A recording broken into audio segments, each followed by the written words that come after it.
الحمد لله نحمده ونستعينه ونستغفره ونعوذ بالله من شرور أنفسنا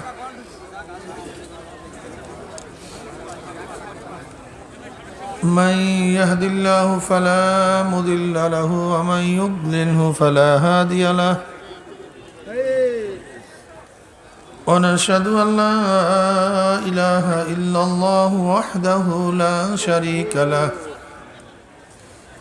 ونشهد أن محمدا عبده ورسوله أما بعد فأعوذ بالله من الشيطان الرجيم بسم الله الرحمن الرحيم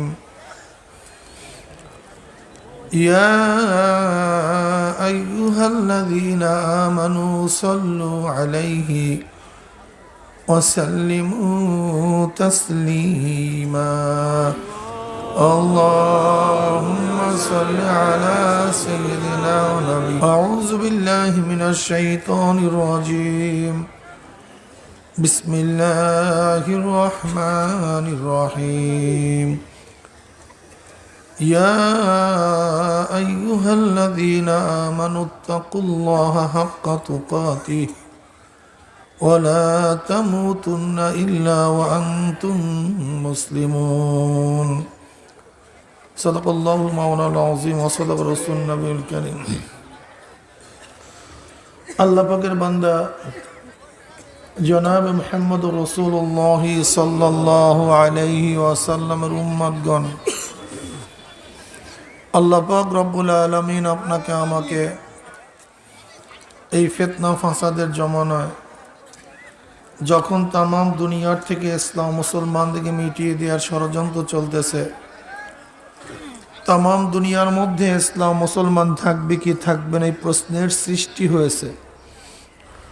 যে জমানায় মানুষ নেকের কাজ ছাড়তেছে, গুনার কাজ ধরতেছে, শুধু গুনার কাজ ধরেই না বরং গুনার কাজে প্রতিযোগিতা শুরু করছে কে কার আগে জাহান্নামে যাবে।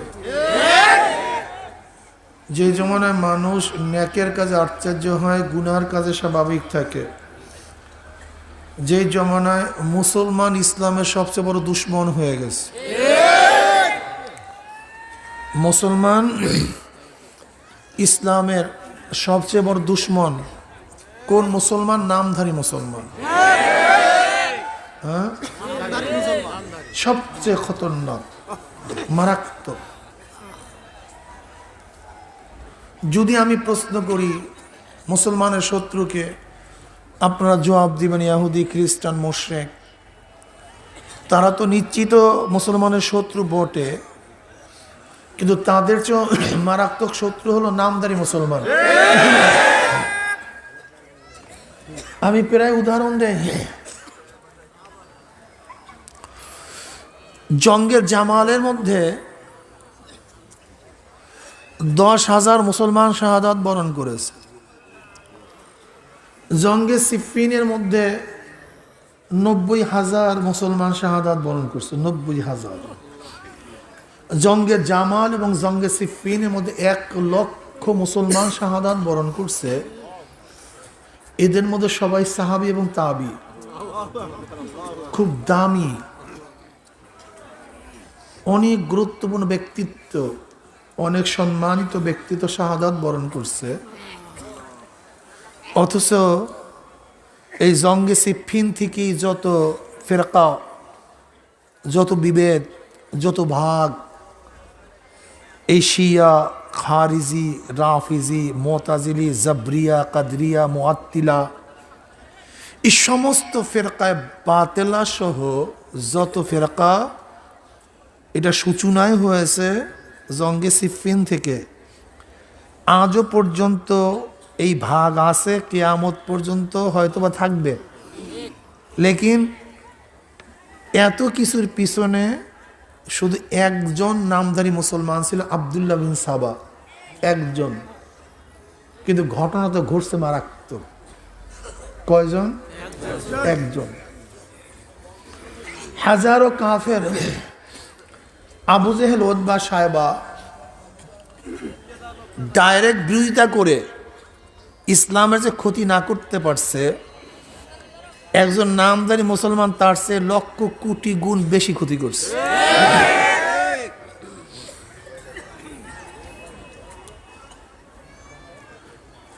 স্পেন দখল করছে মুসলমান তারেক বিন জিয়াদ। তার বয়স ছিল 70, বুড়া এক ব্যক্তি। এই বুড়া বয়সে স্পেনের মতো বিশাল দেশ দখল করে ফেলেছে। ওই সময়তেই মোহাম্মদ বিন কাসিম রাজা দাহিরের 1 লক্ষ সৈন্যের বিরুদ্ধে মাত্র 5000 সৈন্য নিয়ে ভারতবর্ষে প্রথম কলেমার পতাকা উড্ডয়ন করছে। কিসের জন্য? স্পেনের মধ্যেও এক মহিলা অত্যাচারিত হয়েছিল। মুসলিম শাসকের কাছে বিচার চেয়েছেন যে আমি অত্যাচারিত, মাজলুম, এর বিচার করেন। দেখেন, কান্ট্রি খ্রিস্টানের, ওই মহিলা মুসলিম ছিল না, স্পেনের। লেখি সে জানতো ন্যায় বিচার যদি পাইতে হয় তাহলে মুসলমানের কাছেই যেতে হবে, এর বাহিরে ন্যায় বিচার পাওয়ার।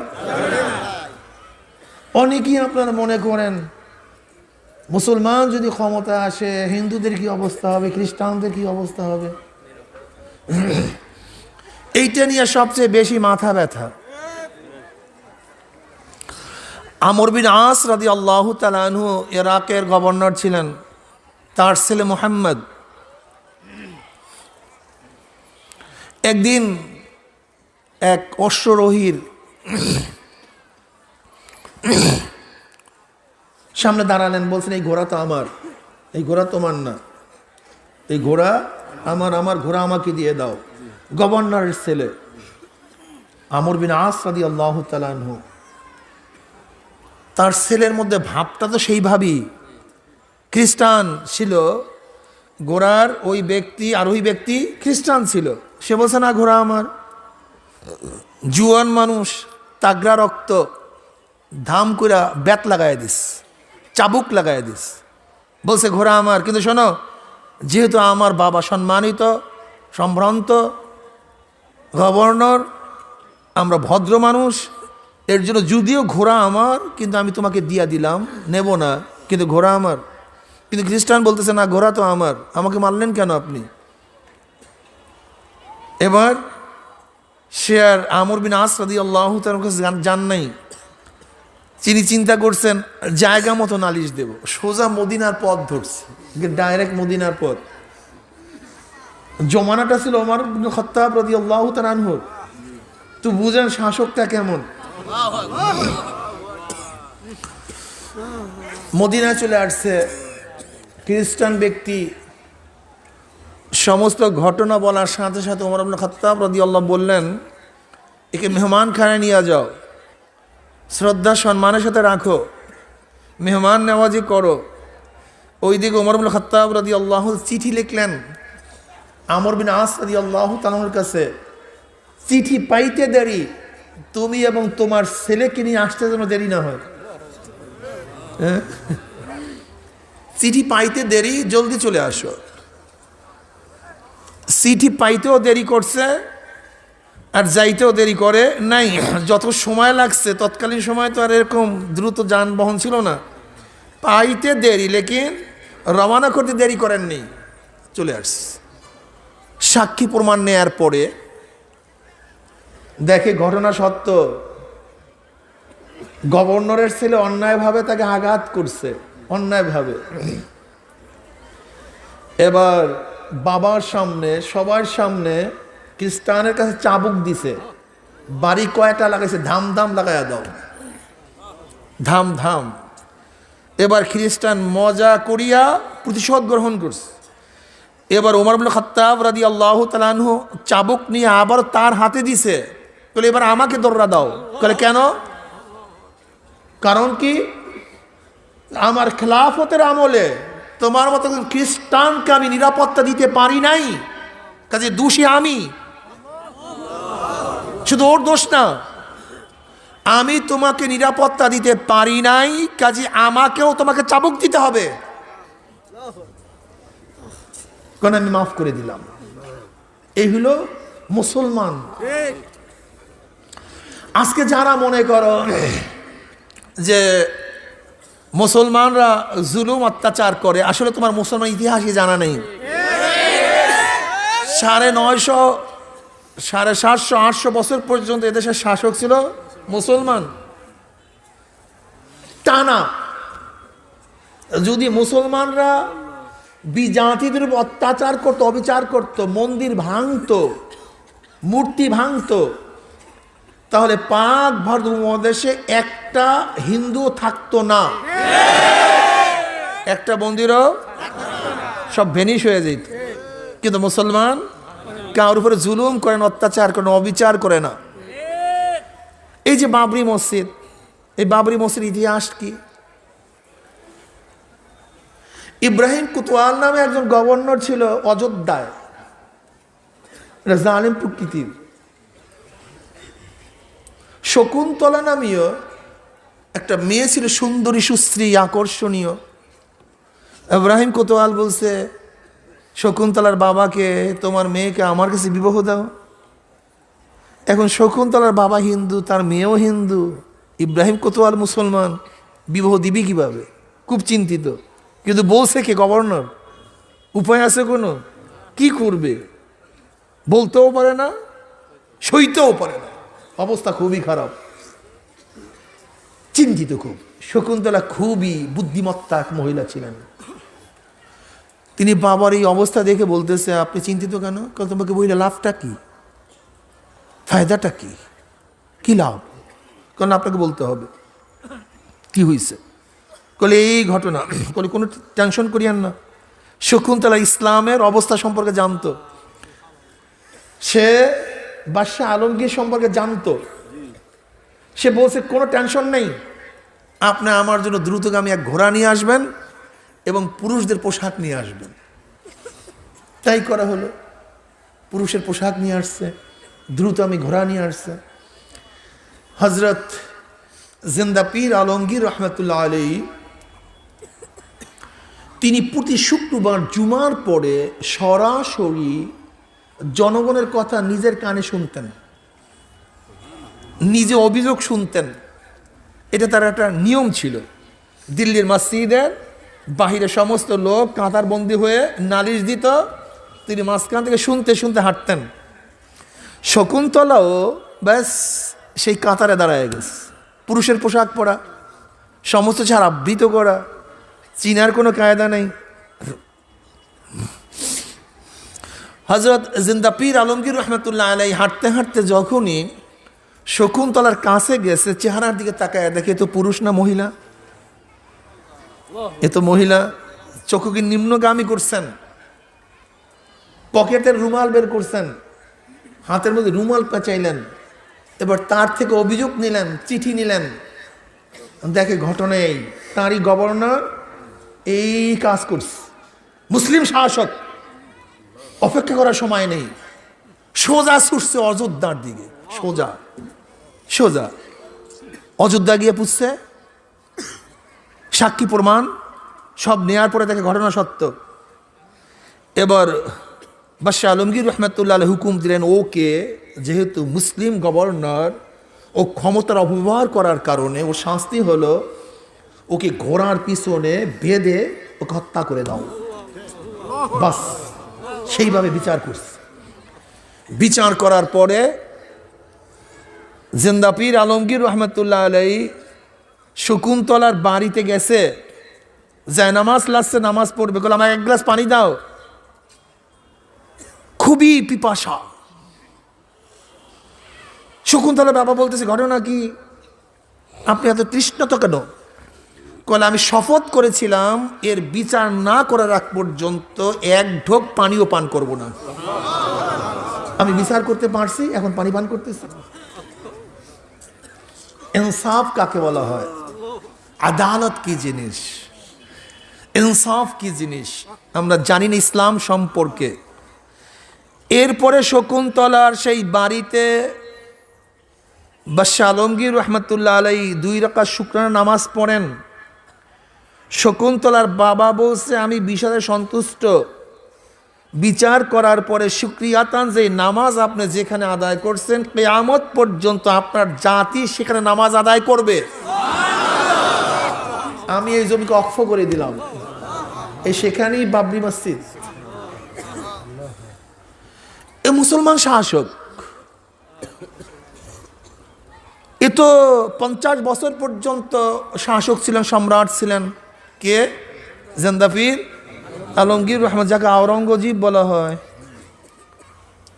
50 বছর সম্রাট ছিলেন। আর আবেদের অবস্থাটা কি? এবাদত কেমন করতেন? তার শায়েখ মুর্শিদ, তার পীর মোল্লা জিয়র রহমতুল্লাহ আলাই ইন্তেকালের পূর্ব মুহূর্তে ওসিয়াত করলেন, আমার জানাজার নামাজের ইমামতি ওই ব্যক্তি করবে যার জীবনে আসরের আগের 4 রাকাত সুন্নাত নামাজ, সুন্নাত মুস্তাহাব্বা, মুআক্কাদা না। এই মুস্তাহাব সুন্নাত যার ছোটে নেয় এমন ব্যক্তি আমার নামাজের জানাজার ইমামতি করবে। সম্রাট, বাবাও সম্রাট, তার বাবা বাদশাহ শাহজাহান, শাহজাহানের বাদশাহ জাহাঙ্গীর, বাবা জাহাঙ্গীর, জাহাঙ্গীরের বাবা আকবর, আকবরের বাবা হুমায়ুন, হুমায়ুনের বাবা বাবর। এখান থেকে শুরু। দেখেন, যে ব্যক্তি বংশক্রমে সম্রাট, যারা গোড়োপত্তন করছে ভারতের মধ্যে মোগল সাম্রাজ্য, তাদের অবস্থান বুঝেন, ভাবটা কি? অথচ আবেদ গোলামি আল্লাহর কেমন করা করছে যে আসরের আগে সুন্নাত মুস্তাহাব্বা মুআক্কাদা না, যেই ব্যক্তির কাজা নাই সেই ব্যক্তি আমার নামাজের ইমামতি করবে। চিন্তা করা যায়, আমরা খুব চিন্তা করতে পারি। কাফিন হাজির, আলমগীর রহমতুল্লাহ ঘোষণা দিচ্ছেন এমন কি আসেন, জলদি আসেন সামনে, ইমামতি করেন। কিন্তু কাউর সাহস নেই, কাউর সাহস নেই। তখন আলমগীর রহমতুল্লাহ বলছিলেন আমার একটা গোপন আমল কেউ জানতো না, আজকে হজরত জানায় গেছে। এরপর তিনি ইমামতির মুসাল্লায় দাঁড়ায় গেছেন। এগুলো মুসলিম শাসক। হায়দারের ছেলে টিপু সুলতান মহীশূরের মধ্যে জামে মসজিদ স্থাপন করার পরে ঘোষণা দিয়েছিল এই জামে মসজিদের প্রথম ইমামতি ওই ব্যক্তি করবে যে সাহেব তারতিব না, যার নামাজ কাজা নেই। টিপু সুলতান, হায়দারের ছেলে টিপু সুলতান কি বলছিল? এই মসজিদের ইমামতি ওই ব্যক্তি করবে যে সাহেব তারতিব না, কোনো নামাজ কাজা নেই, ঠিক না? সেই ব্যক্তি ইমামতি করবে। কাউর দাঁড়াবার সাহস নেই। তখন সেই মসজিদের প্রথম ইমামতি কে করছিল? টিপু সুলতান নিজে। টিপু সুলতান নিজে। মুসলমান, তোমাদের ইতিহাস তোমাদেরকে জানতে হবে, তোমাদের পরিচয় তোমাদেরকে জানতে হবে। আমাদের মূল সমস্যা মুসলমানের পরিচয় আমরা নিজেরাই জানি না। মুসলমানের বাচ্চা হইছ তো মুনাফিক, মুসলমানের বাচ্চা হইছ কৃষ্টি কাজের হিন্দুদের। গুড বাই করলে আধুনিক হয়, তাহলে কি হয়? আধুনিক হয়। যদি বলি আল্লাহ হাফেজ, খোদা হাফেজ, তখন কি হয়? জঙ্গি হয়ে যায়। গুড মর্নিং বললে আধুনিক হয়। যদি বলি আসসালামু আলাইকুম, জঙ্গি হয়ে যায়। মুসলমানদের ধ্বংস করার চক্রান্তটা কি বুঝছেন?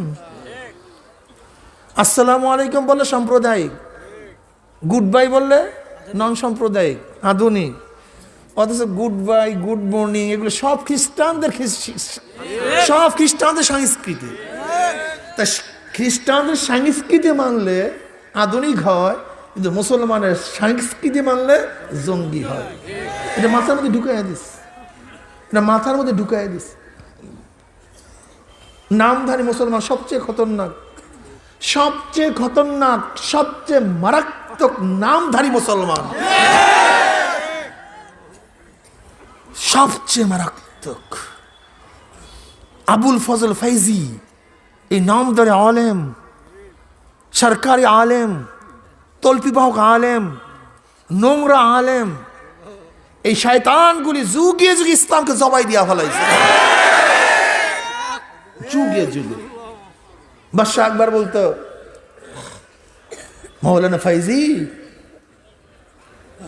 मूर्ति सामने की सजदा दे अज़ा से गुंजाइश तो है, कल शुअर खवा की जायज, कल गुंजाइश तो है।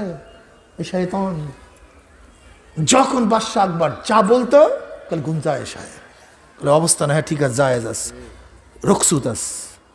কলে খ্রিস্টান মহিলা বিবাহ করা, কলে হ্যাঁ রুখসুত তো হয়। ইহুদি মহিলা, কলে রুখসুত তো হয়। কলে হিন্দু মহিলা, কলে রুখসুত তো হয়। যদি বলেন মূর্তি স্থাপন করা, কলে রুখসুত তো হয়। এটাই আবুল ফজল ফয়জি, খুব মারাত্মক এরা।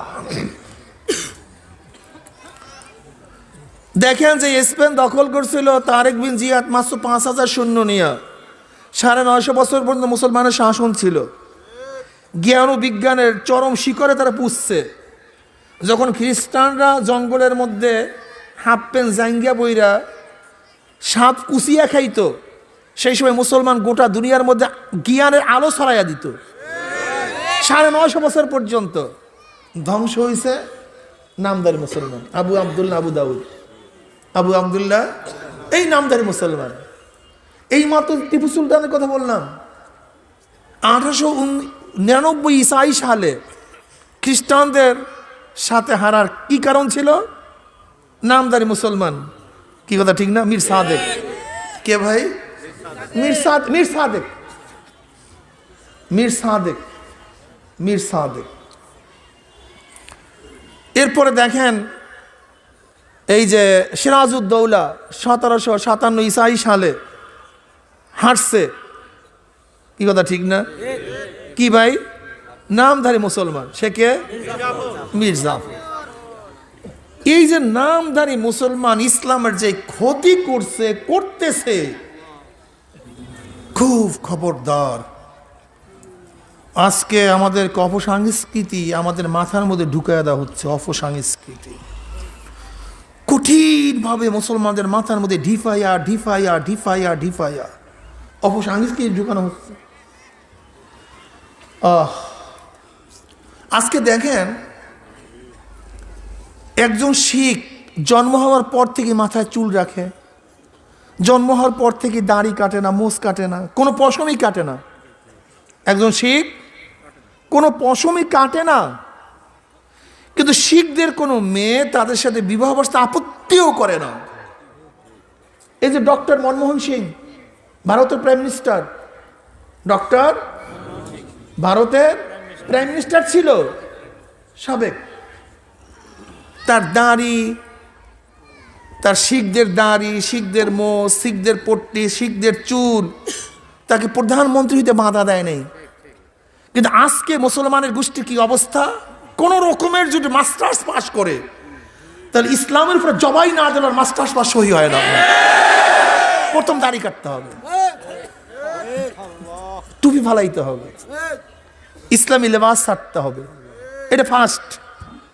আর কোন রকমের যদি বিসিএস ক্যাডার হয়, তো ইসলামকে যে তুচ্ছ তাচ্ছিল্য ঘৃণা না করলে মনে হয় বিসিএস ক্যাডারই শুদ্ধ হয় না।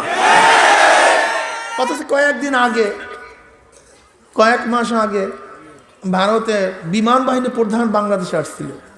বিমান বাহিনীর প্রধান শিখ, মাথার মধ্যে সেই শিখদের পট্টি ছিল, পট্টির নিচে বড় বড় চুল ছিল, মোচ ছিল, দাড়ি ছিল। কই ভারতের প্রাইম মিনিস্টার হতে শিখদের পোশাক কোনো বাধা দেয় না, বিমান বাহিনীর প্রধান হতে শিখদের পোশাক কোনো বাধা দেয় না। তা তুমি ক্ষমতায় গেলে ইসলামী পোশাক, ইসলামী সংস্কৃতি তোমাকে বাধা দেয় কেন? কারণটা কি? এটা আমাকে বলো, এর কারণটাকে বলো।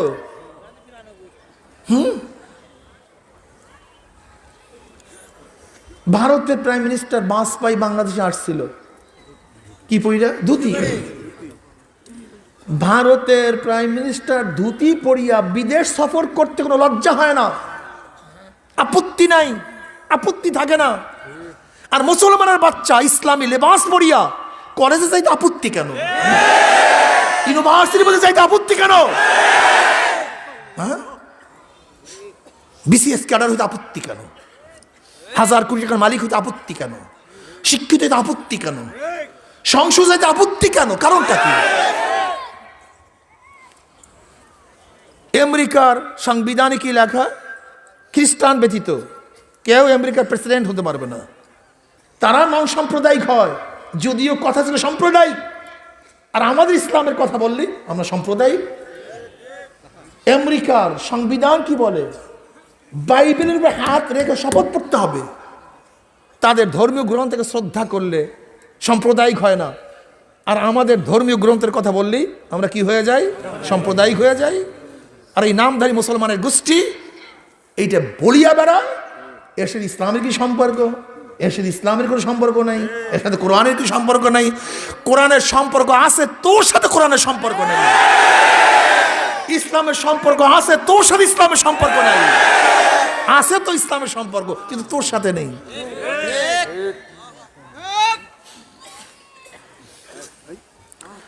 আগে মুসলমান আমি একজন মুসলমান, যেখানেই যাই আমি মুসলমান, সোজা হিসাব।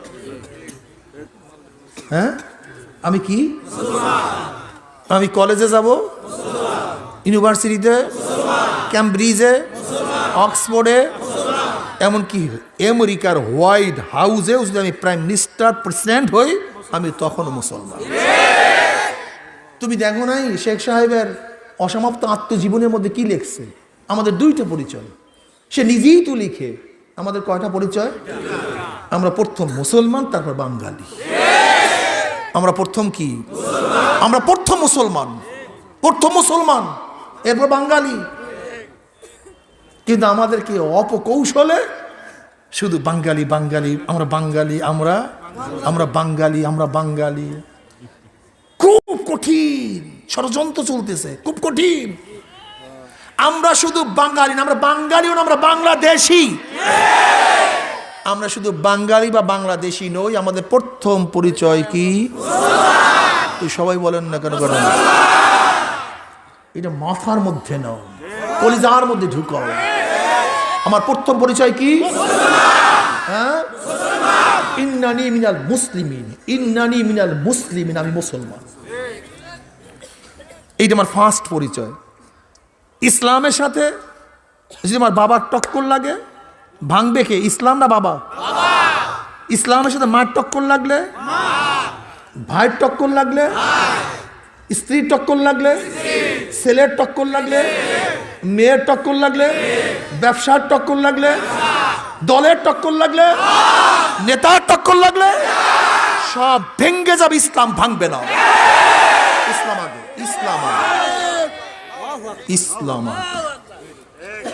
এই তোমার ওই ইসলাম দিয়া পুলসিরাত পাড়ি দেওয়া যাবে। এই তুমি যেই মুসলমান, এই ইমান দিয়া কবরের মধ্যে নাজাত পাওয়া যাবে। তুমি আমি যেই মুসলমান, এই ইসলাম দিয়া আরশের নিচে জায়গা পাওয়া যাবে না। তুমি আমি যেই মুসলমান, এই ইসলাম দিয়া নেকের বললা, এত সহজ মনে করিব না, এত সহজ না। দুনিয়া কামাই করতে গিয়ে জীবনটাকে ধ্বংস করো। কয় টাকার মালিক হও? কয় টাকার মালিক হচ্ছে? কয় পয়সার মালিক? এই চুয়াডাঙ্গা জেলার মালিক হতে পারবা কোনোদিন? হ্যাঁ? আর আল্লাহ পাক রব্বুল আলামিন যাকে ছোট্ট একটা জান্নাত দেবে, সেই জান্নাতটা দুনিয়ার চেয়ে 10 গুণ বড়, 10 গুণ বড়। আর সেই জান্নাত তোমাকে দিয়ে দিবে তোমার এই ইমানের মাধ্যমে, না এই ইসলামের মাধ্যমে। ফাইজলামি যত, সমস্ত ফাইজলামি। আজকে আমাদের অবস্থা কি? ইসলামের সাথে দলের টক্কর লাগে, ইসলাম ভাঙ্গিয়া যায়, দল ঠিক থাকে। ইসলামের সাথে নেতার টক্কর লাগলে, নেতাজি জিন্দাবাদ, ইসলাম সাহেব মুর্দাবাদ। আর তোর ইসলাম পরে দেখবো, আগে নেতাকে আদাব যে সালাম দে। তোমার ইসলাম দিয়ে পুলসিরাত পাড়ি দেওয়া যাবে না। বরং আমার যুবক বাবারা, আমার পর্দালে মা বোনেরা, আমার মুরব্বী বাবারা, যার সাথে ইসলামের মিল আছে, তার সাথে আমার সম্পর্ক আছে, যার সাথে ইসলামের মিল নাই তার সাথে সম্পর্ক নাই। ইমানকে মজবুত করো। হ্যাঁ, যদি দেখি আমার ইসলামের সাথে দলের টক্কর, কি একসাথে বলেন না কেন? না দল ঠিক। যদি চরমনের পীর সাহেবের সাথে ইসলামের টক্কর লাগে, কথা বলেন না কেন? যদি আমার তরিকার সাথে ইসলামের টক্কর লাগে, কি ঠিক থাকবে? ইসলাম ঠিক থাকবে। পীর সাহেবের সাথে টক্কর ইসলামের লাগলে ইসলাম ঠিক। আগে ঠিক করো মোমেন, ইমানকে মজবুত করো, ইমানকে ঠিক রাখো, তারপর সামনে কদম বাড়াও। সোজা হিসাব কিতাব। কি রাজি আছেন ইনশাআল্লাহ? দল হোক, নেতা হোক, জমি হোক, জায়গা হোক, দেশ হোক, যা হোক, যদি নবী আলাইহিস সালাতু ওয়াস সালামের মুহাব্বতের মধ্যে কোনো জায়গায় ঘাটতি লাগে, সেখানে আমি নাই। লা ইউমিনু আহাদুকুম হাত্তা আকুনা আহাব্বা ইলাইহি মিন ওয়ালিদিহি ওয়া ওয়ালাদিহি ওয়ান নাসি আজমাইন। যেখানে টক্কর লাগবে সে সব বাদ। ওমর ইবনে খাত্তাব রাদিয়াল্লাহু তাআলা হাদিস শোনার পরে, আমরা তো মুনাফিক, আমাদের মধ্যে ঈমানের কমতি, নেফাকি আমাদের মধ্যে। ওমর ইবনে খাত্তাব রাদিয়াল্লাহু তাআলা হাদিস শোনার পরে নবী আলাইহিস সালাতু ওয়াস সালামকে বললেন, ইয়া নবী আল্লাহ, আমি তো আমার স্ত্রী, ছেলে মেয়ে, টাকা পয়সা, ঘর বাড়ি সব কিছুর চেয়ে আপনাকে বেশি মহব্বত করি, কিন্তু আমার জীবনের চেয়ে তো আপনাকে বেশি মহব্বত করতে পারি নাই। আর আমরা কি বলতাম? ইয়া নবী আল্লাহ, আপনার জন্য একটা সব দিয়া দেব, যখন ডাক পড়বে আগে আমি ভাগবো। হ্যাঁ, এই আপনারা আছেন না, হুজুর আপনার জন্য সব দিয়ে দেব, হুজুর একটা জীবন দিয়ে দেব, হুজুর যা ইচ্ছা সব করিয়া দেব। কিন্তু যখনই দেখে হুজুরে একটু বিপদে পড়ছে, আমি হুজুর সবচেয়ে আগে দৌড় দিব, হুজুর আমার সে আগে কেউ দৌড় দিবে না। কি আপনার এরকম নাকি? ওমর ইবনে খাত্তাব রাদিয়াল্লাহু বললেন, ইয়া নবী আল্লাহ, আমার জীবনের চেয়ে আপনাকে বেশি মহব্বত করতে পারি নাই, আমার জীবনের চেয়ে আপনাকে বেশি মহব্বত করতে পারি নাই। অমনি নবী আলাইহিস সালাতু ধমক দিয়ে বলেন, হে ওমর, তোমার জীবনের চেয়ে যদি আমাকে বেশি মহব্বত করতে না পারো, ততক্ষণ পর্যন্ত তুমি মুমিন হতে পারবা না। ধাক্কা মারছে, এর নাম তাওয়াজ্জু। ধাক্কার চোটে তাওয়াজ্জু ঢুকছে। ইত্তাকু আন ফিরাসাতিল মুমিন ফাইন্নাহু ইয়ানজুরু বিনুরিল্লাহ। যখনই ধাক্কা মারছে, কলব পরিষ্কার হয়ে গেছে। কলব কি হয়ে গেছে? এবার বলছি, ইয়া নবী আল্লাহ, আল্লাহর কসম, আমি এখন খেয়াল করছি আমার জীবনের চেয়ে আমি আপনাকে বেশি মহব্বত। সব নবীর আশেক, অথচ আমার নবী কি বলেন? মান আহাব্বা সুন্নতি ফাকাদ আহাব্বানি ওয়া মান আহাব্বানি কানা মাই ফিল জান্নাহ। যারা আমার সুন্নাতকে মহব্বত করে, তারা আমাকেই মহব্বত করার কারণে আমার সুন্নাতকে মহব্বত করে। আর যারা আমাকে মহব্বত করে, আমার সাথী হইয়া কিয়ামতের মধ্যে জান্নাতে চলে যাবে। অন্য রওয়ায়াতের মধ্যে আল্লাহর নবী কি বলেন? মান দাইয়া সুন্নতি হুররিমাত আলাইহি শাফাআতি, মান দাইয়া সুন্নতি হুররিমাত আলাইহি শাফাআতি। যে আমার সুন্নাতকে অমান্য করলো, সুন্নাতকে মানলো না, পছন্দ করলো না, তার উপরে আমার সুপারিশ সম্পূর্ণ হারাম। জোরে বলেন নাউযুবিল্লাহ। শোনেন, না মানা এক জিনিস, অস্বীকার করা ভিন্ন জিনিস। বাবার কথা সন্তান না মানলে বেয়াদব হয়, আর বাবাকে সন্তান অস্বীকার করলে অবৈধ হয়। না মানা এক জিনিস, যদি বাবার কথা না মানে বেয়াদব, যদি বলে আমার বাবাই না, অবৈধ। ঠিক না? নামাজ না পড়লে ফাসেক হয়, নামাজ লাগে না, কথা বলেন না কেন? রোজা না রাখলে ফাসেক হয়, যদি বলে রোজা লাগে না। মদ পান করলে ফাসেক হয়, যদি বলে জায়েজ আছে। হ্যাঁ, কথা বলে না, পর্দা না করলে ফাসেক হয়, যদি বলে পর্দা লাগে না। অস্বীকার করলে ভেজাল, অস্বীকার করলে। এক কথায় যারা নাজায়েজকে জায়েজ বলে, জায়েজকে নাজায়েজ বলে, সবই বেঈমানের গোষ্ঠী। না মানলে সব ফাসেকের গোষ্ঠী। কি কথা ঠিক না? সুন্নাত না মানলে ফাসেক হয়, কিন্তু যদি বলে সুন্নাত লাগে না, এটা ভেজাল হয়ে যায়। আজকে তোমার আমার অবস্থা কি? এত দাড়ি লাগে না কি? এত টুপি লাগে না কি? এত জামা লাগে না কি? আল্লাহ তোমাকেও মাফ করে দাও, আমাকেও মাফ করে দাও। এইটা করিও না বাবা। আমরা মানুষ, আমাদের মধ্যে হাইওয়ানিয়ত আছে, নফসানিয়ত আছে। হাওয়াই নফস সবসময় আমাদেরকে গুনার কাজে আদেশ করে। নবী ইউসুফ কি বললেন? ওয়ামা উবাররিউ নাফসি ইন্নান নাফসাল্লা আম্মারাতুম বিসু ইল্লা মা রাহিমা রাব্বি ইন্না রাব্বি গফুরুর রহিম। ওয়ামা উবাররিউ নাফসি, আমি আমাকে পবিত্র মনে করি না। ইন্নান নাফসাল্লা আম্মারাতুম বিসু, আমার নফসে আম্মার আমাকে সব সময় গুনার কাজে আদেশ করে। গুনার কাজ কি বলতেছেন? নবী ইউসুফ আলাইহিস সালাতু ওয়াস সালাম। এই নফসে আম্মার ধোঁকা থেকে কেউ বাঁচতে পারে না। ইল্লা মা আয় মান রাহেমা রাব্বি, মা আয় মান, একমাত্র আমার মাওলা পাক রব্বুল আলামিন যাকে মেহেরবানি না করে, দয়া না করে, আমার মাওলার রহমতের নজর যার দিকে না থাকে, ইল্লা মা রাহিমা রাব্বি ইন্না রাব্বি গফুরুর রহিম। আমরা মানুষ, আল্লাহ পাক রব্বুল আলামিন আমাদেরকে তো এইভাবেই সৃষ্টি করেছেন। আল্লাহ পাক রব্বুল আলামিন তার কুদরতে 3 ধরনের মাখলুকাত সৃষ্টি করেছেন। কয় ধরনের? নাম্বার 1 জানোয়ার, নাম্বার 2 ফেরেশতা, নাম্বার 3 মানুষ। জানোয়ার, ফেরেশতা, কি কি বলেন তো? আল্লাহ পাক রব্বুল আলামিন জানোয়ার সৃষ্টি করেছেন যার মধ্যে প্রবৃত্তি আছে, চাহিদা আছে, আকল নাই, জ্ঞান নাই, শুধু চাহিদা। খাওয়ার চাহিদা আছে, দেখার চাহিদা আছে, যৌনতার খায়েশ প্রবৃত্তি তার মধ্যে আছে, কিন্তু আকল নাই, জ্ঞান নাই। কোনটা খাবো কোনটা খাবো না, কোনটা হালাল কোনটা হারাম, এই তমিজ করার ক্ষমতা কোনো জানোয়ারের মধ্যে নাই, শুধু আছে চাহিদা। আল্লাহ পাক ফেরেশতা সৃষ্টি করেছেন যার মধ্যে আছে শুধু আকল, জ্ঞানের কোনো অভাব নাই, জমনের মতো জ্ঞানী, জ্ঞানের কোনো কমতি ফেরেশতাদের মধ্যে নাই, কিন্তু নাই চাহিদা।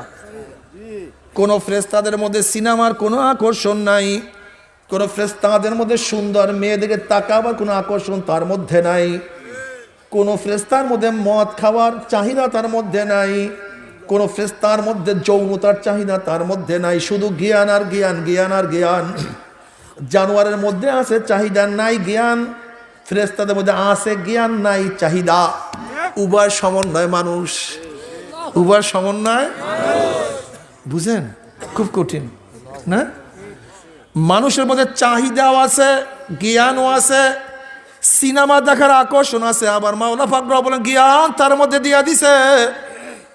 মানুষের মধ্যে খাওয়ার চাহিদা আছে, খাবো, কিন্তু কোনটা হালাল কোনটা হারাম এই পার্থক্য করার ক্ষমতা আমার মাওলা পাক তার মধ্যে দিয়া দিছে। মানুষের মধ্যে প্রবৃত্তি আল্লাহ পাক দান করছে, যৌনতা দান করছে, আবার কোনটা হালাল কোনটা হারাম এই জ্ঞান আমার মাওলা তার মধ্যে দান করছে। উভয় সমন্বয় মানুষ, চাহিদাও আছে, আকলও আছে।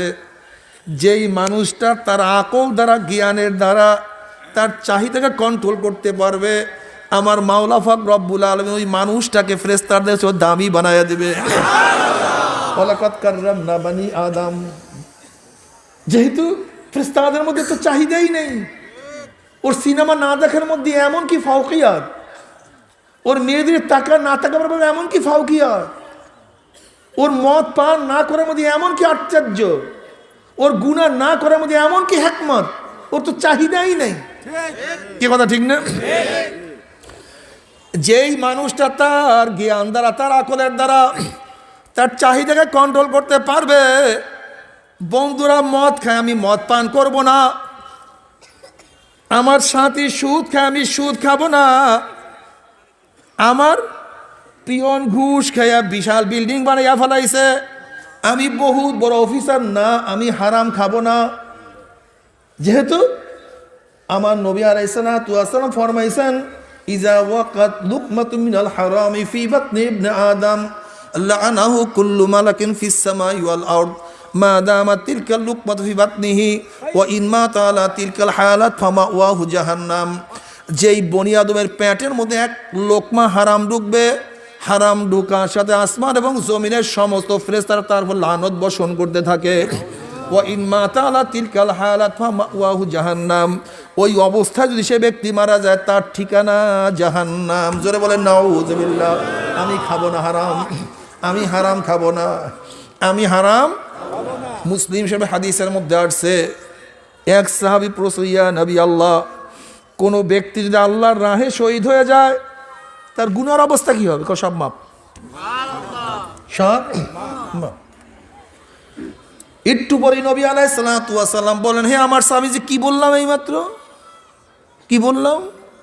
বলে, ইয়া নবী আল্লাহ, আপনি বলছেন যদি কোনো ব্যক্তি আল্লাহর রাহে শহীদ হয়ে যায় তার গুনাহ সব মাফ হয়ে যায়। নবী আলাইহিস সালাতু ওয়াস সালাম বলেন, এই মাত্র আমার কাছে জিবরাইল আসছে, আমাকে খবর দিয়া গেল, ইল্লা হক্কুল ইবাদ, ইল্লা হক্কুল ইবাদ, ইল্লা হক্কুল ইবাদ। কেউ যদি কাউর সম্পত্তি অর্থ অবৈধভাবে গ্রহণ করে, নষ্ট করে, আল্লাহর রাস্তায় শহীদ হয়ে গেল, ওই ব্যক্তি মাপ না করা পর্যন্ত মাপ হবে না। এবার সবাই জান্নাতে যান, সব জান্নাতে চলে যাবে। নবী আলাইহিস সালাতু ওয়াস সালাম ফরমান যে রক্ত এবং গোশত হারামের ধরা হবে, ওই রক্ত এবং গোশতের জায়গা জান্নাতে হবে না। বলেন তো এই হাদিসগুলি যদি মানতাম তাহলে এই মারামারি, কাটাকাটি, খুনাখুনি কিচ্ছু থাকতো না, সব শেষ। এই লুটতরাজ কিচ্ছু থাকতো না। ইসলামের বাহিরে লুটতরাজ বন্ধ করা সম্ভব না। এই হাদিসগুলো যদি মানতেন তাহলে দেশের অবস্থা কি হইতো আমাকে বলেন তো। যুবকের গোষ্ঠী, গরিবের গোষ্ঠী, গরিব ইসলামকে পছন্দ করো না, বিয়াকুব, বিয়াকুল, ইসলামকে পছন্দ করো না। ইসলাম তো দুনিয়াতে আসছে গরিবদের অর্থনৈতিক চাঙ্গা করার জন্য, গরিবদেরকে ধনী বানাবার জন্য ইসলাম দুনিয়াতে আসছে। গরিবদেরকে ধনী বানাবার জন্য ইসলাম দুনিয়াতে আসছে। সদকা কাদের জন্য? কথা বলেন। যাকাত কাদের জন্য? ফিতরা কাদের জন্য? দান কাদের জন্য? মানত কাদের জন্য? গোটা ইসলামের অর্থনীতি তো গরিবদের জন্য, সবই তো গরিবদের জন্য।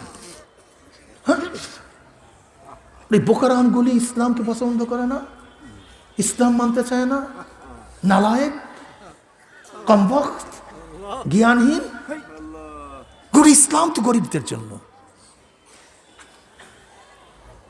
অনেক বলে, হুজুর ইসলাম আপনারা কি করবেন ক্ষমতায় গেলে?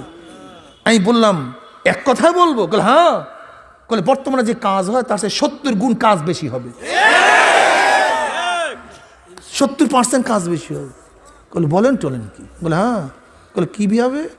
আমি বলে, বর্তমান 100 টাকায় 70 টাকা চুরি হয়, আর ইসলাম ক্ষমতায় গেলে 100 টাকা 100 টাকার কাজ হবে। তা কয় পার্সেন্ট বাড়লো? সত্য, এক কথা জবাব, অল্প কথা। যতটুকু বুঝো না ইসলাম। ইসলাম ধরো, দুনিয়া তো জান্নাত, আখিরাত তো জান্নাত। ইসলাম বুঝি না। যদি তোমার জ্ঞান দ্বারা, তোমার আকল দ্বারা প্রকৃতিকে কন্ট্রোল করতে পারো, এত দামি, ওরে খোদারে, কেমন দামি! যেখানে ফেরেশতা জিবরাইল ঢুকতে পারে না আমার মাওলা পাক রব্বুল আলামিন, সেখানে বনি আদম কি নিয়ে যায়। মেরাজের রজনীতে জনাবে মুহাম্মদুর রাসূলুল্লাহ সাল্লাল্লাহু আলাইহি ওয়াসাল্লাম পায়ের আওয়াজ পাইতে আছেন। বললেন, ভাই জিবরাইল, কার পায়ের আওয়াজ? বলে, বিলালে হাবশি। দেখছো গরিব, মাওলা কেমনে দামি বানায় দেয় তোমাদেরকে। কিসের গরিব টরিব? হ্যাঁ, আল ঘিনা ঘিনান নাফস, মনের ধনী, মনের ধনী, বড় ধনী, মনের ধনী, মনের ধনী হও, মনের ধনী হও। গরিব আরো সুসংবাদ শোনাবো নাকি? বড় লোকদের চেয়ে গরিবরা 500 বছর আগে জান্নাতে যাবে। কি মজা! কিসের আওয়াজ পাওয়া যাইতে আছে? জিবরিল আলাইহিস সালাম বলছে বেলালে হাফসির পায়ের আওয়াজ পাওয়া যাইতে আছে। বেলালে হাফসি হাটে জমিনের মধ্যে, কিন্তু পায়ের আওয়াজ আরশের মধ্যে। বুঝেন কিছু? কিয়ামতের ময়দানে সমস্ত মানুষ উঠবে পায়ে হাঁটিয়া হাঁটিয়া। বেলালে হাফসি তার ফজিলতের কারণে কিয়ামতের ময়দানে উঠবে উটের পিঠে চড়িয়া। গরিব বলে কি হয়েছে? মজা তো মজা, ঠিক না? শুধু ইবাদত করতে হবে। কি করতে হবে? যদি স্বর্ণের খাটের মধ্যেও থাকে আমার মাওলাকে আমি ভুলবো না, ধুলের মধ্যে থাকলেও মাওলাকে আমি ভুলবো না। নবী আইয়ুব আলাইহিস সালাতু ওয়াস সালাম বহুত বড় ধনী ছিলেন, বাদশা ছিলেন। আইয়ুব নবী আলাইহিস সালাতু ওয়াস সালাম ধনী ছিলেন, বাদশাও ছিলেন। হাজার হাজার উট ছিল, বকরি ছিল, ভেড়া ছিল, দুম্বা ছিল, বাদশাই ছিল। ফেরেশতারা বলছে মাওলানা তোমার আইয়ুব বাদশাই পাইয়া ধনী হইয়া তোমাকে ভুলিয়া গেছে। না, আমার আইয়ুব আমাকে ভুলতে পারে না, আমার আইয়ুব আমাকে ভুলতে পারে না। আমার মাওলা পাক রব্বুল আলামিন তার মধ্যে রোগ লাগাইয়া দিছে, এমন রোগ লাগাইয়া দিছে, গ্রাম থেকে বের করে দিছে, মরুভূমির মধ্যে আছে। এমনকি পোকা জবানের মধ্যে, জিব্রার মধ্যে পোকা লাগিয়া গেছে। জিবরিল আলাইহিস সালাতু ওয়াস সালাম আসিয়া সালাম দিছে, আসসালামু আলাইকুম ইয়া আইয়ুব। কিন্তু আইয়ুব নবী আলাইহিস সালাতু ওয়াস সালাম সালামের জবাব দেন না, একটু অপেক্ষা করতে আছে। কিছুক্ষণ পরে সালামের জবাব নিলেন। জিবরিল আলাইহিস সালাতু ওয়াস সালাম বললেন, হে আল্লাহর নবী আইয়ুব, আপনি সালামের জবাব কেন দেরিতে দিলেন? বলে আল্লাহ পাক রব্বুল আলামিন কিছু পোকা মেহমান হিসেবে আমার জবানের মধ্যে লাগাইয়া দিছে, তারা আমার জবানের রক্ত খাইয়া তারপর তারা বাঁচে। কিন্তু আমি যদি এখন সালামের জবাব নেই, আমার জিব্রার মধ্যে হেলানি লাগবে, পোকাগুলি সরিয়া যাবে, ওদের খানায় ডিস্টার্ব হবে। এর জন্য আমি সালামের জবাব পরে নিছি, ওরা আগে খাইছে। রেজায় কাজা ওয়াজিব আমার মাওলায় বাদশাহী দান করছে, আলহামদুলিল্লাহ। 1000 কোটি টাকার মালিক বানাইছে, আলহামদুলিল্লাহ। আমার মাওলায় ক্ষমতা দান করছে, আলহামদুলিল্লাহ। আমার মাওলায় ফকির বানাই দিয়েছে, আলহামদুলিল্লাহ। একটা কাপড় নাই, আলহামদুলিল্লাহ। আমার মাওলায় 1 তোলা জমির মালিক বানানো, আলহামদুলিল্লাহ। আল্লাহ বাবারে, আমার মাওলাকে রাজি খুশি করিয়া মাওলার কবরে যাইও। খবরদার, খবরদার, আমার মাওলাকে না নিয়া মাওলার কবরে যাইও না। আল্লাহ, যদি মাওলাকে রাজি খুশি করিয়া মৃত্যু পেছনে আসরার খাইয়া পড়িয়া যাইতে পারো, আল্লাহ পাকের মুমিন বান্দা বান্দা যখন মৃত্যু পেছনে আসর খাইয়া পড়িয়া যাবে, আল্লাহ পাক ডাক দেয়া ফেরেশতারে, আমার এই বান্দা, আমার বান্দি, আমার যুবক, আমার জুয়ান, আমার ছাত্র কলেজের মধ্যে টুপি মাথায় দিয়ে গেছে, কলেজের সাথীরা টুপি উঠে কত থুক মারছে, কিন্তু নবীর প্রেমে পড়িয়া মাথার থেকে টুপি নামায় নাই। আমার যুবক ইউনিভার্সিটির মধ্যে দাড়ি রাখিয়া গেছে, ওর কলেজের সাথীর ইউনিভার্সিটির সাথীরা দাড়ি ধরিয়া কত ফাইজলামি করছে, এমনকি উস্তাদ পর্যন্ত জঙ্গি বলছে, কত টেরোরিস্ট, কত টেরোরিজমের লক্ষ্য তার মধ্যে লাগাইয়া দিছে। কিন্তু মদিনাওয়ালার প্রেমে পড়িয়া দাড়ির মধ্যে পোষ লাগায় নাই। আমার যুবক রাস্তায় লম্বা জামা গায়ে দিয়া বের হইছে, সাথীরা জামা ধরিয়া কত টানা হেসরা করছে, মোল্লারাই কাপড়ের দাম বাড়াইলো, কিন্তু সুন্নাত অনুযায়ী চলাফেরা করছে, সুন্নাত ছাড়ে নাই। আমার যুবক দাড়ি রাখার কারণে তার স্ত্রী বাপের বাড়ি চলিয়া গেছে, থাকবো না, ঘর করবো না, কিন্তু তোয়াক্কা করে নাই, কিন্তু নবীর কলিজার মধ্যে পোষ লাগায় নাই। এত বড় লোক, টাকার অভাব নাই, সিঙ্গাপুর থাইল্যান্ড গিয়েও যত ইচ্ছা গুনাহ করতে পারত, কিন্তু আমি মাওলার ভয়ে একটা গুনার কাজের কাছেও যায় নাই। এত সাধনা করে কোন জান্নাত কামাই করছে, দেখ আমার গরিব প্রতিদিন আছে, প্রতিদিন খাইছে, অনেক সময় না খাইয়াও ঘুমাইয়া রইছে, কিন্তু এরপরে এক লোকমা হারাম তার পেটের মধ্যে ঢুকায় নাই। দেখ আমার মহিলা এত সুন্দরী, এত সুশ্রী, এত আকর্ষণীয় চেহারা দান করছি, মাঝে মাঝে চেহারা উন্মোচন করি, আর রাস্তায় বের হওয়ার শখ তার মধ্যে কত পয়দা হয়েছিল, কিন্তু যখনই রাস্তায় বের হবে মনে পড়ছে, তখনই খেয়াল করছে আমার মাওলাই নিষেধ করছে, বিপদ অবস্থা আমি রাস্তায় নামতে পারবো না।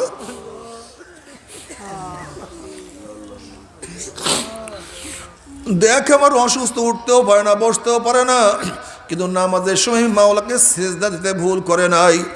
এত সাধনা করে কোন জান্নাত কামাই করছে। দেখ আমার যুবককে আমি কত দক্ষতা, কত জ্ঞান দান করছি।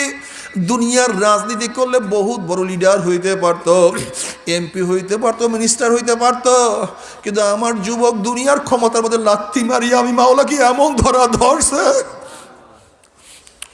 ইসলামকে এমন ভাবে ধরছে,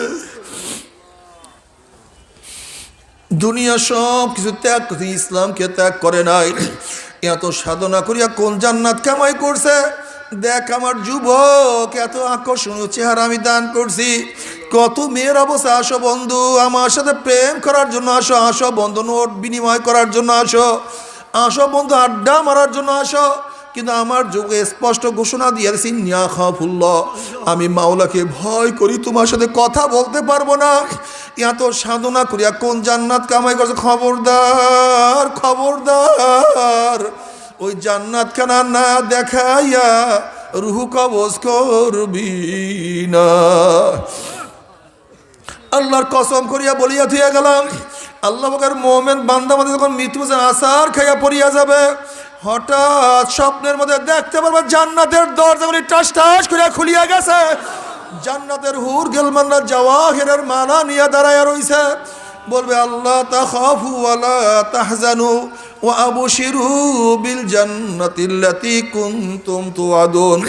ইয়া আল্লাহ পাকের মুমিন বান্দা বান্দি, এত সাধনা করে কোন জান্নাত কামাই করছো। খবরদার, এ ফেরেশতারা আমার বান্দা বান্দিকে জান্নাত না দেখাইয়া রূহ কবজ করবি না। আল্লাহ তুমি কবুল করিয়া নাও। যখন আল্লাহ পাকের বান্দা বান্দি জান্নাত দেখা শুরু করবে, জান্নাতের নাজ নিয়ামত তার চোখের সামনে হাজির হইয়া যাবে, রুহুটা পাগলের মতো জান্নাত দিকে দৌড় মারবে। কখন যে শরীরের থেকে রুহ বাইর হইয়া যাইবে আল্লাহ পাকের মোমেন বান্দা বান্দি কোনো কিছু টেরো করতে পারবে না। আল্লাহ, আল্লাহ তুমি কবুল করিয়া নাও। কিয়ামতের ময়দানে নবী আলাইহিস সালাতু ওয়াস সালাম নিজের হাত মোবারক হাউজে কাউসারের পানি পান করাইয়া দেবে। আল্লাহ তোমার হাবিবের হাত মোবারকে এক পেয়ালা হাউজে কাউসারের পানি পান করার তৌফিক দিয়ে।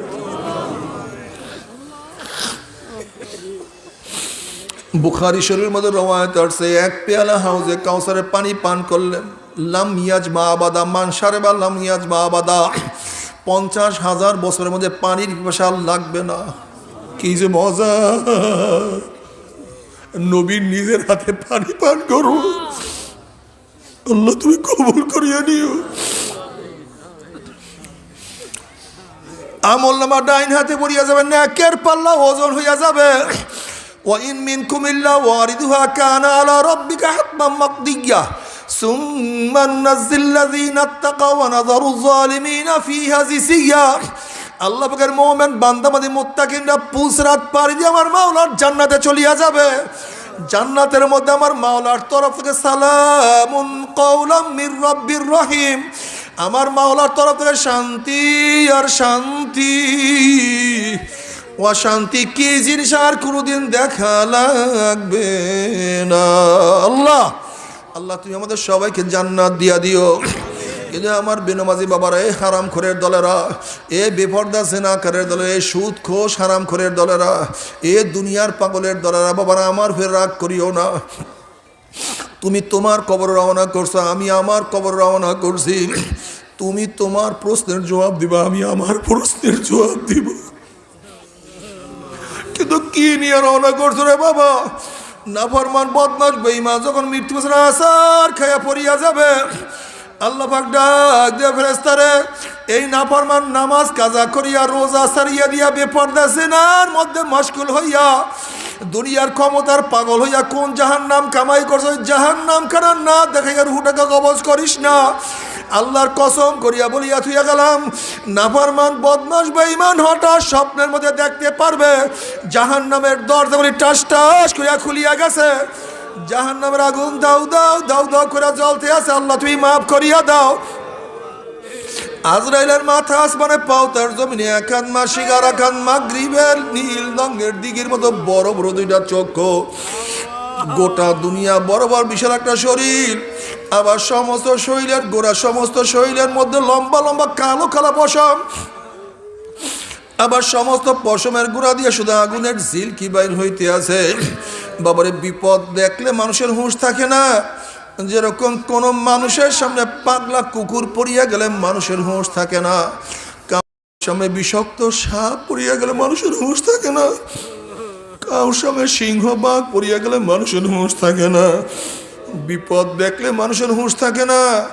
যখন নাফরমান বদমাশ ওই বিকট সুরাতে আজরাইলকে দেখবে হুঁশ থাকবে না, রুহটা থর থর থর থর করে কাঁপতে থাকবে, 360টা মোকামে রুহটা দৌড়া দৌড়ে করতে থাকবে। করুণ দৃষ্টিতে আজরাইল আলাইহিস সালাতু ওয়াস সালামের দিকে রুহটা তাকায় থাকবে।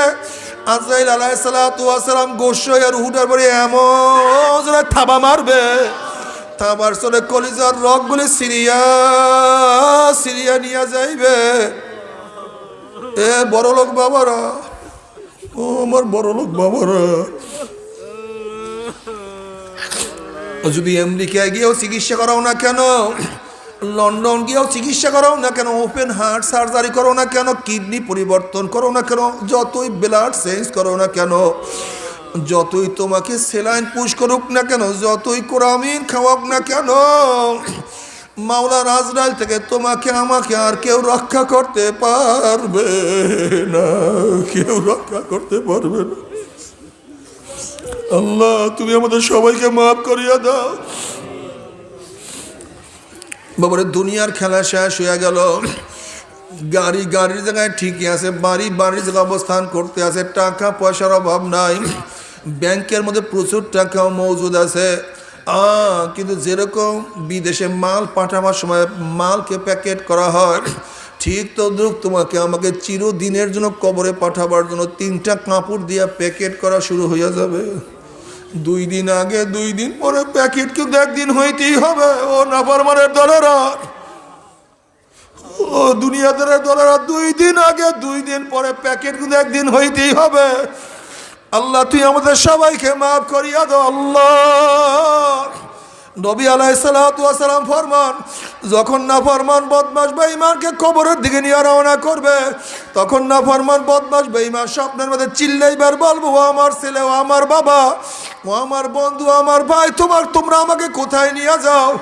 এ আমার ছেলে তোদের জন্য বিদেশে থাকিয়া জীবনটাকে ধ্বংস করিয়া ফেলাইছি, এ আমার সন্তান তোদেরকে ভালো রাখার জন্য রোদের মধ্যে কাজ করিয়া পিঠটাকে কালো বানাইয়া ফেলাইছি, এ আমার সন্তান আমি নিজের না খাইয়া তোদের মুখের মধ্যে খানা তুলিয়া দিছি। আজকে কি তোর বাবার জন্য মায়াও নাই, দয়াও নাই, কষ্টও নাই? এ আমার ছেলে তোর হাতেও ধরছি, পায়েও ধরছি, তোর বাবাকে তুই কবরের দিকে নিয়ে যাস না। এ আমার ছেলে তুই কি দেখো না কবরের মধ্যে 99টা সাপ করে আমার দিকে তাকাইয়া রইছে, ওই যে কবরের মধ্যে জাহান্নামের আগুন দাউ দাউ ধাউ ধাউ করে জ্বলতে আছে। এ আমার ছেলে তোর হাতেও ধরছি, পায়েও ধরছি, ওই কবরের দিকে আমাকে নিয়ে যাইও না। আল্লাহ আল্লাহ তুই আমাদের সবাইকে মাফ করিয়া দাও। এই কবরের মধ্যে হাজার হাজার বছর থাকতে হবে। আল্লাহ তুমি আমাদের সবাইকে মাফ করিয়া দাও। সাথী নাই, বাতি নাই। নবী আলাইহিস সালাতু ওয়াস সালাম একদিন এক যুবকদের কাফেলার নিকট থেকে রওনা করলেন। দেখেন যুবকরা হাসি তামাশার মধ্যে লিপ্ত। নবী আলাইহিস সালাতু ওয়াস সালাম বলেন, হে যুবকরা, নিশ্চয়ই তোমরা কবরের কথা ভুলিয়া গেছো, এর জন্যই হাসি তামাশার মধ্যে লিপ্ত হইয়া আছো। হে যুবকরা, তোমরা কি জানো কবর প্রতিদিন ডাক দিয়া কি বলে? তোমরা কি জানো কবর প্রতিদিন ডাক দিয়ে বলে, গোটা দুনিয়ার মানুষ আনা বাইতুল ওয়াহদা, আনা বাইতুল জুলমা, আনা বাইতুল ওয়াহশা, আনা বাইতুল দূর। এই গোটা দুনিয়ার মানুষ আমি একা একির ঘর। খবরদার মাওলাকে সাথে না নিয়ে কেউ আমার কাছে আসিও না। আনা বাইতুল জুলমা, আমি দুনিয়ার অন্ধকারের 70 গুণ অন্ধকারের ঘর। খবরদার বাতির ব্যবস্থা না করিয়া কেউ আমার কাছে আসিও না। আনা বাইতুল ওয়াহশা, আনা বাইতুল দূর, আমি পোকা মাকড়ের ঘর, আমি সাপ বিছুর ঘর।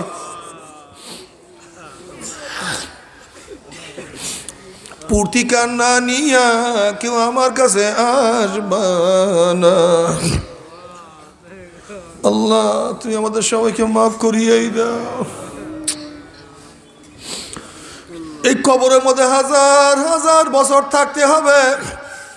এরপরে কিয়ামতের ময়দানে উরফুল মুজরিমুনা বিসিমাহুম ফায়ুখাযু বিন-নাওয়াসি ওয়াল আকদাম। আল্লাহ বাবা, যেরকম বিজ্ঞ ডাক্তার কাছে রুগী যাওয়ার সাথে সাথে ডাক্তার চেহারা দেখলেই বুঝতে পারে কোন রোগের জার্ম রুগীর মধ্যে ঢুকছে, ঠিক কিয়ামতের ময়দানে গুনাহগারদের চেহারা দেখলেই ফেরেশতারা বুঝতে পারবে কোন ধরনের গুনাহ করিয়া নাফরমান কিয়ামতের ময়দানে উঠছে। এই আয়াতের তাফসীরে নবী আলাইহিস সালাতু ওয়াস সালাম বিভিন্ন ধরনের চেহারার কথা বয়ান করছে। যারা দুনিয়ার মধ্যে নামাজ পড়বে না, বেনমাজের চেহারা কিয়ামতের ময়দানে আলকাত তার মতো কালো হইয়া যাবে, কালো কুসকুস, কালো কুসকুস, কুসকুসিয়া কালো। ফেরেশতারা দেখলেই বুঝে দুনিয়ার মধ্যে বেনমাজে নামাজ পড়তো না, নামাজের সময় বাদান করতো, নামাজের সময় আড্ডা মারতো, চাটকি চাটামে নামাজ কাজা করিয়া ফেলাইতো, নামাজের সময় ব্যবসার তারা থাকতো, কাজের মধ্যে থাকতো, আমি মাওলাকে সিজদা করতো না। আল্লাহ তুমি মাফ করিয়া দাও। যারা দুনিয়ার মধ্যে হারাম খাবে, হারাম করদের চেহারা কিয়ামতের ময়দানে সুহারের সুরাত হইয়া যাবে। আল্লাহ তুমি মাফ করিয়া দাও। যারা দুনিয়ার মধ্যে হিংসা হাসাদ করবে, তাদের চেহারা কিয়ামতের ময়দানে কুত্তার সুরাত হইয়া যাবে। যারা দুনিয়ার মধ্যে জেনা করবে, জেনাকার পুরুষের চক্ষু দুটা মহিলাদের শরমগার মতো হইয়া যাবে। জেনাকার মহিলাদের চক্ষু দুটা পুরুষের শরমগার মতো হইয়া যাবে। জেনাকার মহিলাদের পেটের মধ্যে একটা আগুনের বাচ্চা হবে। বাচ্চা আস্তে আস্তে বড় হইতে যাবে, কি যে ব্যথা, আল্লাহ কি যে যন্ত্রণা। বাচ্চা প্রসব হবে না, কিন্তু বাচ্চা আস্তে আস্তে বড় হইতে থাকবে। বাচ্চা শুধু মাথা বাইর হবে, ওই মাথার মধ্যে জাহান্নামের শিকল লাগাইয়া হাজার হাজার বছর টানতে থাকবে, কিন্তু বাচ্চার প্রসব হবে না। আল্লাহ তুই আমাদের সবাইকে তওবা করার তৌফিক দিয়া দাও। আল্লাহ আমাদের সবাইকে তওবা করার তৌফিক দিয়া দাও। সবার গুনাহ খাতা মাফ করে দাও। আল্লাহ তুই আমাদের সবাইকে মাফ করিয়া দাও। এরপর আল্লাহ পাক কাউকে জান্নাত কাউকে জাহান্নামের ফয়সালা দিয়ে দিবে। জাহান্নামের ফয়সালা হওয়ার সাথে সাথে 70 গজ লম্বা লম্বা আগুনের শিকল দিয়া নাফরমানকে উল্টাইয়া বান্ধিয়া ফেলাইবে। এরপরে জাহান্নামের দিকে টানতে টানতে মিন ওয়ারাই জাহান্নাম, জাহান্নামে ফিক্কা ফিক্কা মারতে থাকবে। যখন জাহান্নামে পড়িয়া যাবে 70 বছর পর্যন্ত জাহান্নামের নিচে যাইতেই থাকবে, যাইতেই থাকবে, যাইতেই থাকবে। বাবারে সহ্য করতে পারবি? ওই জাহান্নামের এক সেকেন্ড না যাবো, কেউ তো সহ্য করতে পারবো না। তবে মুমিন মুসলমান বলতে সবাই মনে চায় গুনার থেকে ফিরিয়া নেক আমল করিয়া মাওলার জান্নাত কিন্তু সবাইরই যাইতে মনে চায়। গুনাহ নিয়া মাওলার জাহান্নামে কাউরি কিন্তু যাইতে মনে চায় না। কিন্তু কেনই বা আমরা নেক আমল করতে পারি না, কেনই বা গুনার কাম ছাড়তে পারি না? এর মূল কারণ হলো আপনার এবং আমার পিছনে নফস এবং শয়তান লাগিয়া রইছে। এই নফস এবং শয়তান থেকে ফেরার জন্য যে কোনো একজন হক্কানি আল্লাহর ওলির হাতে হাত দিতে হবে রে বাবা। খবরদার, বর্তমান জমানায় পীর মুরিদে ভেজাল, ব্যবসা, শিরক, বেদাত, হিংসা হাসাদে পরিণত হয়ে গেছে। সমস্ত আল্লাহর ওলির একমত, যেই পীরের 5 জন মুরিদের মধ্যে কম পক্ষে 3 জনকে দেখবেন আলহামদুলিল্লাহ সুন্নাত মুআফিক আমল আখলাক মজবুত হইয়া যাইতে আছে, গুনার কাম ছাড়তে আছে, নেকের আমল ধরতে আছে, কলব নরম হইয়া চোখে পানি আসতে আছে। বৃক্ষ তোর নাম কি, ফলে পরিচয়? আমি চরমোনায় বুঝি না, চরমোনার দাওয়াত প্রশংসা প্রচার প্রসার করার জন্য আসিনি রে বাবা। চরমোনায় যাওয়ার তোমার কোনো দরকার নাই, কোনো দরকার নাই, কোনো দরকার নাই। তুমি যার কাছে গিয়া পারো গুনার কাম সারো, নেকের আমল ধরো, কলব নরম করিয়া চোখে পানি নিয়া মাওলার কবরে যাইও। যেরকম দুনিয়ার ঘরে আগুন লাগলে পানি ছাড়া নিবানো যায় না, ঠিক তদ্রূপ তোমার এবং আমার গুনার দ্বারা যেই জাহান্নামের আগুন জ্বলিয়া রইছে, চোখের পানিও ছাড়া কিন্তু জাহান্নামের আগুন নিবানো সম্ভব না। কাজে বাবা আমার জন্য দোয়া চাই, আমিও দোয়া করি, সবাই সবার জন্য প্রাণ খুলিয়া দোয়া করো, যেন কিয়ামতের ময়দানে গলাগলি বাঁধিয়া মাওলা একসাথে জান্নাতে যাওয়ার তৌফিক দিয়া দেয়। আল্লাহুম্মা আমিন, আল্লাহুম্মা আমিন। ও আমার পর্দালা মা বোনেরা, দুই হাত তুলিয়া মাওলার দরবারে কান্দো আর মাওলার কাছে মাপ চাও। কান্না না আসলে মনের বুঝো রে মন। একদিন এই ঘরের দরজা দিয়ে নতুন বউ হইয়া উঠছিল রে মন, কত মেয়ে লাগা শরবত খাওয়াইছে, কত মেয়ে লাগা বাতাস করছে। আবার একদিন এই ঘরের দুয়ার দিয়ে মরাল আসিয়া বাইর হব, ছেলে কানবে মামা করে, মেয়ে কানবে মামা করে।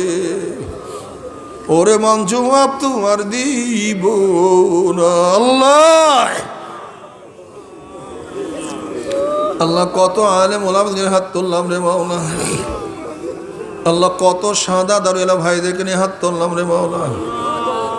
আল্লাহ কত বেগুনার নাবালেক তালবি আলিম ভাইদেরকে নিয়ে হাত তুললাম রে মাওলা। আল্লাহ কত জাকিরিন শাকিরিন তোমার খাস খাস বন্দাদেরকে নিয়ে হাত তুললাম রে মাওলা। আল্লাহ আমি তো গুনাহগার, আমার দিকে না তাকাইয়া তোমার যেই বন্দার হাত পছন্দ হয় তার উসিলে আমাদের সবার গুনাহ খাতা মাফ করে দাও। আল্লাহ আল্লাহ তুমি মাফ করবাই না, ক্ষমা করবাই না, তাহলে তোমার বন্দার এখানে কেন আসছে? কি পাওয়ার জন্য আসছে, কি চাওয়ার জন্য আসছে? আল্লাহ আমরা দুনিয়া পাওয়ার জন্য আসি নাই, দুনিয়া চাওয়ার জন্য আসি নাই, দুনিয়ার বিপদে পড়িয়াও কেউ আসি নাই। কেউ নামাজ কাজা করিয়া ফেলাইছি, কেউ রোজা ছাড়িয়া দিছি, কেউ বেপরদা সেনার মধ্যে লিপ্ত হইয়া গেছি, কেউ হারাম কবিরা গুনাহ করিয়া ফেলাইছি। আল্লাহ আমরা জাহান্নামের কাজ করিয়া ফেলাইছি। আল্লাহ জাহান্নামের খাতার থেকে আমাদের নামটা কাটিয়া দাও। আল্লাহ জাহান্নামের খাতার থেকে আমাদের নামটা কাটিয়া দাও। আল্লাহ জাহান্নামের খাতার থেকে আমাদের নামটা কাটিয়া দাও। আল্লাহ জান্নাতুল ফিরদাউসের মধ্যে আমাদের নামটা উঠায়া নাও। আল্লাহ সন্তান অন্যায় করিয়া বাবার কাছে মাপ না পাইলে মায়ের কাছে মাপ পাওয়ার আশা করে, ভিক্ষুক এক দরজায় ভিক্ষা না পাইলে অন্য দরজায় ভিক্ষা পাওয়ার আশা করে। আমরা তোমার দরজার ভিক্ষুক, আহারে তুমি ঢাকাইয়া দাও, তারাইয়া দাও। আর তো কোনো দরজা নাই রে মালিক, আর তো কোনো দুয়ার না। আল্লাহ আমার যুবক বাবাদেরকে কবুল করিয়া না। আল্লাহ আমার যুবক বাবাদেরকে কবুল করিয়া না। আল্লাহ আমার যুবক বাবাদেরকে কবুল করিয়া না। আল্লাহ আমার মুরব্বী বাবাদেরকে কবুল করিয়া না।